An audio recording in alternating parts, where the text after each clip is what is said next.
ನಮಸ್ತೆ ಆತ್ಮೇರೆ, ನಿಮ್ಮೆಲ್ಲರ ಹಿತೈಷಿ ಚಿತ್ತಚೇತನ ಬ್ರಹ್ಮ. ಸ್ನೇಹಿತರೆ, ಒಂದು ಅದ್ಭುತವಾದಂಥ ಪ್ರಶ್ನೆ ಕಳಿಸಿದ್ದಾರೆ. ಬಹಳ ಖುಷಿ ಆಯಿತು ಪ್ರಶ್ನೆ ಕೇಳಿ. ಏನಂದರೆ, ನನ್ನ ಸ್ನೇಹಿತ ಪ್ರಶ್ನೆ ಏನು ಅಂದರೆ ಬಹಳ ಇಷ್ಟ. ಅವ್ರ ಫ್ರೆಂಡು ಅವ್ರ ಮಗನ ಮದುವೆಗೆ ಕರೆದಿದ್ದಾರೆ. ಆ ಕರೆದಿರೋಂಥ ರೀತಿ ಇವ್ರಿಗೆ ಇಷ್ಟ ಆಗಲಿಲ್ಲ. ಅದಕ್ಕೆ ಹೋಗ್ಬೇಕಾ ಹೋಗಬಾರ್ದಾ ಅನ್ನೋದನ್ನು ಪ್ರಶ್ನೆ. ಇದು ಮದುವೆ ಇರ್ಬೋದು, ಕೆಲವೊಂದು ಫಂಕ್ಷನ್ಗಳಿರ್ಬೋದು, ಗೃಹ ಪ್ರವೇಶ, ಏನೋ ಮನೇಲಿ ಬರ್ತಡೇ ಅವು ಇವೆಲ್ಲ ಕರೀತಾರೆ.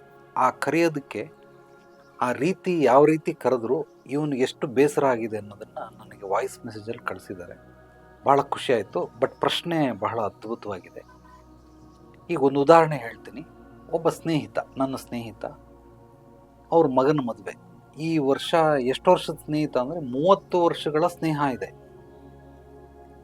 ಆ ಸ್ನೇಹ ಅಂದರೆ ತುಂಬ ಕ್ಲೋಸ್ ಫ್ರೆಂಡ್ ಅಲ್ಲ, ಫ್ರೆಂಡ್ ಅಷ್ಟೆ.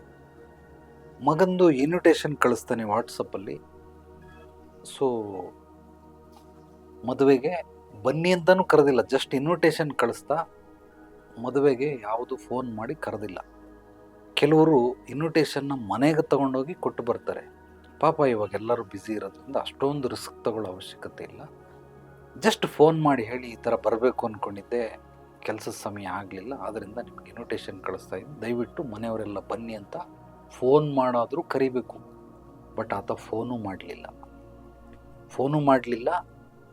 ಅಟ್ಲೀಸ್ಟ್ ಫೋನ್ ಮಾಡಿ ರಿಸೀವ್ ಮಾಡಲಿಲ್ಲ ಅಂತ ಸೆಕೆಂಡ್ ಆಪ್ಷನ್ ಏನು ಅಂದರೆ ವಾಯ್ಸ್ ಮೆಸೇಜ್ ಆದರೂ ಕಳಿಸ್ಬೇಕು. ವಾಯ್ಸ್ ಮೆಸೇಜ್ ಕಳಿಸೋದಕ್ಕೆ ಅವ್ರಿಗೆ ಸಮಯ ಸಿಗಲಿಲ್ಲ ಅಂದರೆ ಟೆಕ್ಸ್ಟ್ ಮೆಸೇಜ್ ಆದರೂ ಮಾಡಬೇಕು. ನಾನು ನಿಮಗೆ ಕಾಲ್ ಮಾಡಿದೆ, ನೀವು ರಿಸೀವ್ ಮಾಡಲಿಲ್ಲ, ಆದ್ದರಿಂದ ನಾನು ನಿಮಗೆ ಮೆಸೇಜ್ ಕಳಿಸ್ತಾ ಇದ್ದೀನಿ, ದಯವಿಟ್ಟು ಸಕುಟುಂಬದ ಸಮೇತರಾಗಿ ಬಂದು ನನ್ನ ಮಗನಿಗೆ ಸೊಸೆಗೆ ಆಶೀರ್ವಾದ ಮಾಡಿ ಹೋಗಿ ಅಂತೇಳಿ ಟೆಸ್ಟ್ ಆದರೂ ಕಳಿಸ್ಬೇಕು. ಏನೂ ಕಳಿಸಿಲ್ಲ, ಬರೀ ಇನ್ವಿಟೇಷನ್ ಕಳಿಸಿದ್ದಾರೆ. ನಾನಿಂಥ ಮದುವೆಗಳಿಗೂ ಹೋಗೋದಿಲ್ಲ. ಕಾರಣ ಏನು ಅಂದರೆ, ಒಬ್ಬ ಮನುಷ್ಯನಿಗೆ ಮೊದಲು ಗೌರವ ಕೊಡೋದನ್ನು ಕಲ್ತ್ಕೊಳ್ಬೇಕು. ಅದು ನಾನಿರೋ ಸ್ಥಾನಮಾನದಲ್ಲಿ ಇನ್ನೂ ಹೆಚ್ಚಾಗೇ ಬೆಲೆ ಕೊಡಬೇಕೆ ಹೊರತು, ಇಲ್ಲ ಅಂದರೆ ಖಂಡಿತವಾಗ್ಲೂ ಸಾಧ್ಯವಿಲ್ಲ. ನಾನು ಹೋಗೋದಿಲ್ಲ. ಆ ಹೋಗಲಿಲ್ಲ ಅಂತೇಳಿ ನನ್ನ ಜೊತೆ ಮಾತಾಡೋದನ್ನು ಬಿಟ್ಬಿಟ್ಟ. ಬಹಳ ಸಂತೋಷ. ಅವನು ಬಿಡಲಿಲ್ಲ ಅಂದರೂ ನಾನೇ ಬಿಟ್ಬಿಡ್ತಾ ಇದ್ದೆ. ಯಾಕೆಂದರೆ ಇಂಥವರು ಸ್ನೇಹ ಅವಶ್ಯಕತೆ ಇರೋದಿಲ್ಲ. First point. ಸೊ ಕರೆಯುವಂತಹ ಒಂದು ವ್ಯವಧಾನ, ಗುರು ಹಿರಿಯರು ಏನು ಹೇಳ್ಕೊಟ್ಟಿದ್ದಾರೆ, ನಾವು ಯಾವುದಾದ್ರೂ ಫಂಕ್ಷನ್ ಮಾಡಿದ್ರೆ ಫಸ್ಟ್ ಫಂಕ್ಷನ್ ಏನಕ್ಕೆ ಮಾಡ್ತಾ ಇದ್ದೀರಿ ಅದನ್ನು ತಿಳ್ಕೊಳ್ಬೇಕು. ಫಂಕ್ಷನ್ ಮಾಡಿದ್ಮೇಲೆ ಯಾರನ್ನಾದರೂ ಇನ್ವೈಟ್ ಮಾಡಿದ್ರೆ ಹೇಗೆ ಇನ್ವೈಟ್ ಮಾಡೋದು ಅನ್ನೋದು ತಿಳ್ಕೊಳ್ಬೇಕು. ಆ ಇನ್ವೈಟ್ ಮಾಡೋದ್ರಲ್ಲಿ ಏನಾದರೂ ನೀವು ಹೆಚ್ಚು ಕಡಿಮೆ ಮಾಡಿದ್ರೆ ಫಂಕ್ಷನ್ಗಳು ಮಾಡಿ ಅರ್ಥನೇ ಇಲ್ಲ, ಫಂಕ್ಷನ್ಗೆ ಅರ್ಥನೇ ಇಲ್ಲ. ಆದ್ದರಿಂದ ಇನ್ವೈಟ್ ಮಾಡೋದನ್ನು ಮೊದಲು ಕಲ್ತ್ಕೊಳ್ಳಿ. ಅದಕ್ಕೊಂದು ಶಾಸ್ತ್ರ ಸಂಪ್ರದಾಯ ಅಂತ ಇರ್ತದೆ, ಅದಕ್ಕೆ ಬೆಲೆ ಕೊಡಬೇಕು. ನಮ್ಮ ಭಾರತೀಯ ಧರ್ಮದಲ್ಲಿ, ಸನಾತನ ಧರ್ಮದಲ್ಲಿ ಸಾಕಷ್ಟು ಎಲ್ಲ ಆಚಾರಗಳಿಗೂ ಅತ್ಯದ್ಭುತವಾದಂತಹ ವಿಚಾರ ಹಿನ್ನೆಲೆ, ವೈಜ್ಞಾನಿಕ ಹಿನ್ನೆಲೆಗಳು, ಆಧ್ಯಾತ್ಮಿಕ ಹಿನ್ನೆಲೆಗಳು, ವಾಸ್ತವತೆಗೆ ಹತ್ತಿರವಾಗಿರುವಂಥ ಹಿನ್ನೆಲೆಗಳು ಸಾಕಷ್ಟಿದೆ. ಅದನ್ನು ತಿಳ್ಕೊಳ್ಬೇಕು. ತಿಳ್ಕೊಳ್ಳದೆ ಆದರೂ ಅಟ್ಲೀಸ್ಟ್ ಆಚಾರಗಳನ್ನಾದರೂ ಅದ್ಭುತವಾಗಿ ಫಾಲೋ ಮಾಡಬೇಕಲ್ಲ. ಈ ರೀತಿ ಅವಮಾನ ಮಾಡೋದಕ್ಕೆ ಯಾಕೆ ಕಳಿಸ್ಬೇಕು? ಕಳಿಸ್ಬಾರ್ದು. ಅಕಸ್ಮಾತ್ ಕಳಿಸ್ತಾ ಅಂತ ಇಟ್ಕೊಳ್ಳಿ. ಇನ್ನೊಂದು 2-3 ಎಕ್ಸಾಂಪಲ್ ಹೇಳ್ತೀನಿ. ಯಾರೋ ಒಬ್ಬ ತನ್ನ ಮದುವೆ ಬಂದಿದ್ದಾನೆ, ಪತ್ರನ, ಲಗ್ನ ಪತ್ರಿಕೆನ ಹಿಂಗೆ ಕೊಟ್ಬಿಟ್ಟು ಸುಮ್ಮನೆ ಕೂತ್ಕೊಂಡು ಮಾತಾಡ್ಕೊಂಡು ಹೋಗ್ಬಿಟ್ಟ. ಮದುವೆಗೆ ಬನ್ನಿ ಅಂತ ಬಾಯಿ ಬಿಟ್ಟು ಕರೆದೇ ಇಲ್ಲ. ನನ್ನ ಮದುವೆ ಇದೆ, ದಯವಿಟ್ಟು ಬನ್ನಿ, ನೀವು ಸಕುಟುಂಬ ಸಮೇತರಾಗಿ ಗಂಡ ಹೆಂಡತಿ ಮಕ್ಕಳೆಲ್ಲ ಬನ್ನಿ, ಆಶೀರ್ವಾದ ಮಾಡಿ ಅಂತ ಕರಿಬೇಕು. ಏನು ಬರೋದಿಲ್ಲ. ಹಿಂಗೆ ಬಂದ, ಕೊಟ್ಟ, ಕುತ್ಕೊಂಡ, 1-2 ಮಾತಾಡ್ದ, ಹೋದ. ಬನ್ನಿ ಅಂತ ಬಾಯಿ ಬಿಟ್ಟು ಕರೆದೇ ಇಲ್ಲ. ಈಗ ಮೊದಲನೇದು ವಾಟ್ಸಪ್ ಮಾಡ್ದ, 2ನೇದು ಬಂದ, ಅವನು ಸಂಪೂರ್ಣವಾಗಿ ಮಾಡಲಿಲ್ಲ. ಹೇಳಯ್ಯ, ನನಗೆ ಏನಕ್ಕೆ ಬಂದಿದ್ಯಾ ನೀನು, ಅದನ್ನಾದರೂ ಹೇಳು ಅಂತ ನಾನೇ ಹೇಳ್ಬಿಟ್ಟು ಗೌರವ ಕೊಡಿಸ್ಕೊಳಕ್ಕಾಗುತ್ತಾ? ಖಂಡಿತವಾಗ್ಲೂ ಆಗೋದಿಲ್ಲ. ಇಂಥ ಮದುವೆಗಳಿಗೂ ನಾನು ಹೋಗಬೇಡಿ ಅಂತ ಹೇಳ್ತೀನಿ. ಕಾರಣ ಏನು ಅಂದರೆ, ಅವನು ಬಂದಿರೋ ಉದ್ದೇಶನೇ ಹೇಳ್ತಾ ಇಲ್ಲ ಅಂದಮೇಲೆ ಏನಕ್ಕೆ ಹೋಗಬೇಕು? ಈಗ ಅವ್ನು ಕೊಡ್ತಾ ಇರೋದು ಕಾಟಾಚಾರಕ್ಕೆ ಕೊಟ್ಟಂಗೆ ಆಗೋಯ್ತು.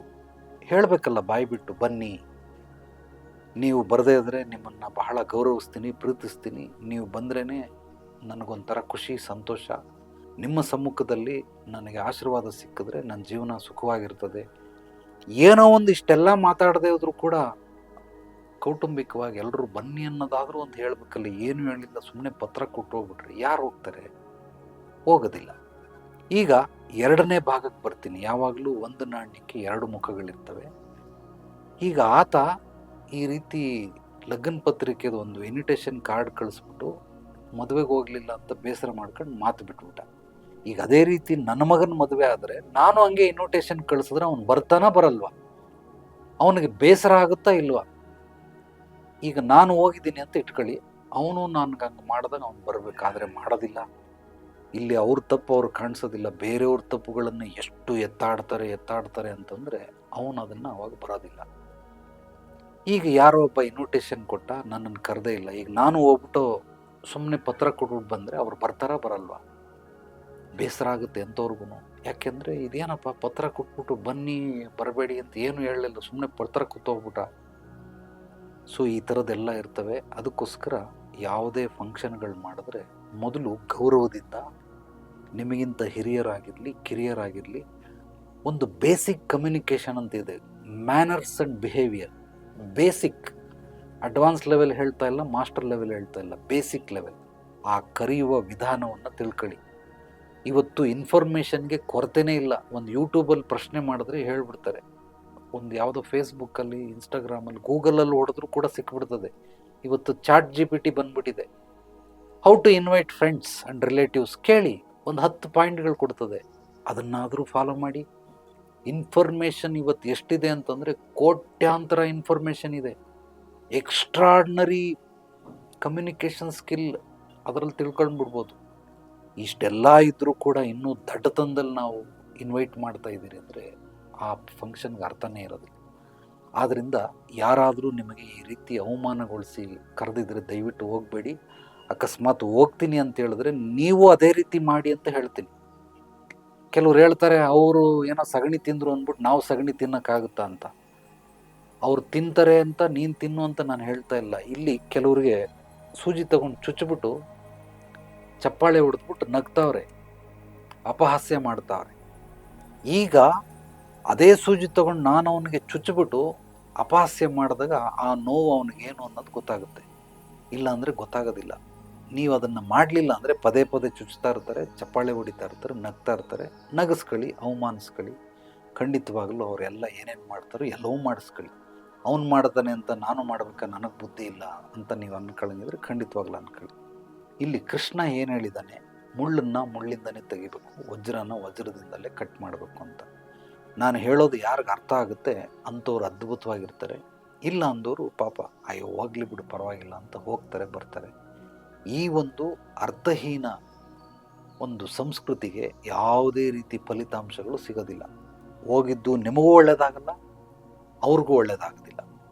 ಆದ್ದರಿಂದ ಇಲ್ಲೆಲ್ಲವೂ ಶಾಸ್ತ್ರೋಕ್ತವಾಗಿ, ಅಂದರೆ ವಿಚಾರವಂತಿಕೆಯಿಂದ ಇದ್ದರೆ ಖಂಡಿತವಾಗಲೂ ಅದಕ್ಕೆ ಬೆಲೆ ಇರ್ತದೆ.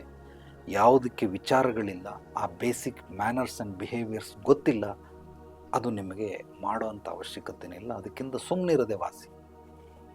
ನಿಮಗೆ ಯಾವುದೇ ರೀತಿ ಪ್ರಶ್ನೆಗಳಿದ್ದರೂ ಮುಕ್ತವಾಗಿ ನನ್ನ ವಾಟ್ಸಪ್ ನಂಬರ್ಗೆ ವಾಯ್ಸ್ ಮೆಸೇಜ್ ಕಳಿಸಿ ಅಥವಾ ಕಾಮೆಂಟ್ ಮಾಡಿ. ನೀವು ಕೇಳುವಂತಹ ಪ್ರಶ್ನೆಗಳಿಗೆ ದಿನನಿತ್ಯ ನನ್ನ ಅನುಭವದ ಉತ್ತರಗಳನ್ನು ನೀಡ್ತಾ ಇರ್ತೀನಿ. ಸ್ಪಷ್ಟವಾಗಿ ಉದಾಹರಣೆಯೊಂದಿಗೆ ಎಲ್ಲವನ್ನು ತಿಳಿಸ್ತೀನಿ.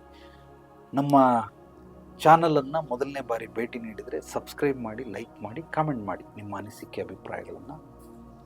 ಎಲ್ರಿಗೂ ಒಳ್ಳೆಯದಾಗಲಿ. ನಾಳೆ ಮತ್ತೆ ಭೇಟಿಯಾಗೋಣ ಮತ್ತಷ್ಟು ಸತ್ತುಭರಿತ ವಿಚಾರಗಳೊಂದಿಗೆ. ಎಲ್ಲರೊಳಗಡಗಿರುವ ಭಗವಂತನಿಗೆ ನನ್ನ ಭಕ್ತಿಪೂರ್ವ ಪ್ರಣಾಮಗಳು. ಸರ್ವೇ ಜನೋ ಸುಖಿನೋ ಭವಂತು. ಶುಭರಾತ್ರಿ.